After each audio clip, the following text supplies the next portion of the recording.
FIFA সভাপতি Gianni Infantino কি কোনো জাদুকর? এক মুহূর্তে তাকে এক স্টেডিয়ামে দেখা যায় তো পরের মুহূর্তে অন্য স্টেডিয়ামে।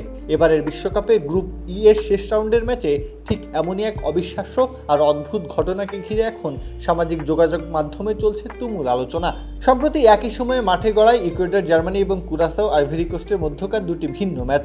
মাঠের ফুটবলে ফেভারিট দল বিবেচিত হওয়া জার্মানির হার কিংবা আইভরি কোস্টের নকআউট নিশ্চিত হওয়ার চেয়েও বড় চমক দেখা যায় স্টেডিয়ামের জায়ান্ট স্ক্রিনে।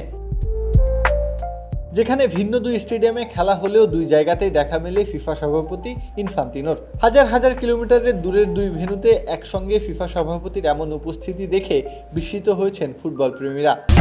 চিয়ার আপের রিফ্রেশিং স্বাদে সবার মুখে হাসি ছড়াবে। চিয়ার আপ ছড়ায় হ্যাপিনেস। সামাজিক যোগাযোগ মাধ্যমে মুহূর্তেই ছড়িয়ে পড়ে সেই ছবি আর ভিডিও। বিভ্রান্ত সমর্থকেরা রসিকতা করে প্রশ্ন তুলতে শুরু করেন, ফিফা সভাপতির কি তবে ডুপ্লিকেট বা ক্লোন আছে?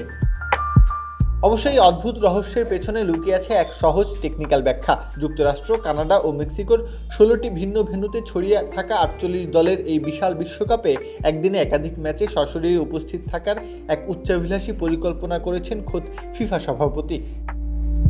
এই অসম্ভবকে সম্ভব করতে ইনফান্তিনো ব্যবহার করছেন কাতার এয়ারওয়েজের দেওয়া একটি বিশেষ বিলাসবহুল প্রাইভেট জেট। সেই জেটে ভর করে কয়েক ঘন্টার ব্যবধানে এক দেশের স্টেডিয়াম থেকে অন্য দেশের স্টেডিয়ামে চোখের পলকে উড়ে যাচ্ছেন তিনি, যা সম্প্রচার প্রযুক্তির কল্যাণে পর্দায় ধরা পড়ছে না।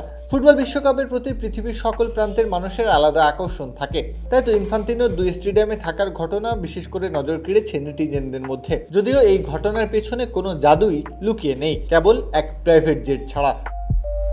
প্রত্যহ কাব্য, খেলা ৭১।